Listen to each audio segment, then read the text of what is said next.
CM Mamata Banerjee के दिल में एक बार फिर बांग्लादेशियों के लिए ममता जाग उठी। आज कोलकाता में टीएमसी के मेगा शो पर सभी की निगाहें टिकी थी, क्योंकि यहां ममता बनर्जी को अखिलेश यादव का साथ मिलने वाला था। लेकिन जैसे ही कोलकाता में ममता ने बोलना शुरू किया तो मामला कुछ और ही हो गया। दीदी के भाषण में भर भर कर बांग्लादेश प्रेम दिखा। ममता दीदी ने क्या कहा और इसके मायने क्या हैं, आपको दिखाते हैं इस रिपोर्ट में। कोलकाता में मौका तो था टीएमसी के शहीद दिवस कार्यक्रम का। टीएमसी के कार्यकर्ता और समर्थक कोलकाता के एस्प्लेनेड में इकट्ठा हुए, लेकिन इस दौरान दीदी ने बांग्लादेश का राग छेड़ दिया। दीदी ने खुलकर ऐलान कर दिया कि वो बंगाल के दरवाजे बांग्लादेशियों के लिए खोलने जा रही है।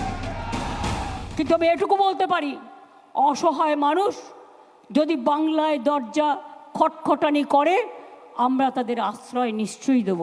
তার কারণ এটা ইউনাইটেড নেশনসের একটা রেজুলেশন আছে। কেউ যদি রিফিউজি হয়ে যায় তাকে পাশের পার্শ্ববর্তী এলাকা তাকে সম্মান জানাবে। दीदी यही नहीं रुकी। दीदी ने पुरानी घटनाओं को याद दिलाते हुए अपनी दलील को और मजबूत करने की कोशिश की। যেমন আসামে একটা গন্ডগোল হয়েছিল বড়দের সাথে, আলিপুরদুয়ারে তারা দীর্ঘদিন ছিলেন, আমিও গিয়েছিলাম। पश्चिम बंगाल में बांग्लादेशी रिफ्यूजियों के मुद्दे पर ममता सरकार पहले भी घिरती रही है, लेकिन इस बार तो ममता दीदी ने बिना किसी झिझक के ये बयान दे दिया। इससे पहले भी बंगाल के मुख्यमंत्री ने ट्वीट कर इस मुद्दे को उठाया। आज अंतर्राष्ट्रीय प्रवासी दिवस है। प्रवासियों को शरण देना हमारा मानवीय दायित्व है। बांग्लादेश से हम अपने राज्य में शरण लेने वाले किसी भी व्यक्ति की यथासंभव देखभाल करेंगे। ममता दीदी ने बांग्लादेशियों के लिए बंगाल के दरवाजे खोलने की बात तो कह दी, लेकिन यहाँ सवाल उठता है कि क्या वो सच में इंटरनेशनल बॉर्डर्स खोल सकती है? क्या उनका ये प्लान धरातल पर उतर सकता है या फिर महज ये हवाई बातें? सबसे पहले तो आपको बता दें कि यूएन का कोई रेजोल्यूशन किसी देश पर बाध्य नहीं होता है। कन्वेंशन जरूर बाध्य होता है।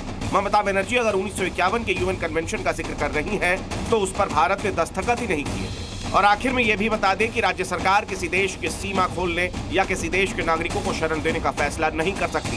ये केंद्र का फैसला होता है।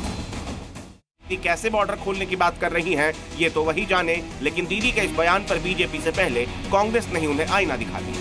क्या ऐसे अवसर पर दोनों का पालन होना चाहिए? मैं समझता हूँ एक तरफ संधि है, उस भावना को भी देखें, पर जो अंतर्राष्ट्रीय कानून है उसका भी पालन किया जाना चाहिए। कांग्रेस के बाद दीदी के इस बयान पर बीजेपी का भी रिएक्शन आया और बीजेपी सांसद श्रमिक भट्टाचार्य ने दीदी के बयान पर तंज कसते हुए कह दिया कि भारत कोई धर्मशाला नहीं। माइनॉरिटी भी हम पूरा माइनॉरिटी नहीं बोलेंगे, क्योंकि सिर्फ मुसलमान को लेकर वो अपीसमेंट पॉलिटिक्स करते हैं, डराते हैं। भारत एक ऐसा देश है, प्राचीन काल से जब किसी दूसरा देश की किसी भी समुदाय के ऊपर आफत आ गया तो भारत उसको पनाह दिया, लेकिन इसका अर्थ ये नहीं है कोई धर्मशाला है। ममता बनर्जी ने बांग्लादेश का जो राग छेड़ा उस पर राजनीतिक घमासान तो होना तय, लेकिन दीदी ने बांग्लादेशियों के लिए बंगाल का दरवाजा खोलने की जो बात कही है वो हकीकत से कोसों दूर मालूम पड़ती। ब्यूरो रिपोर्ट, जी मीडिया।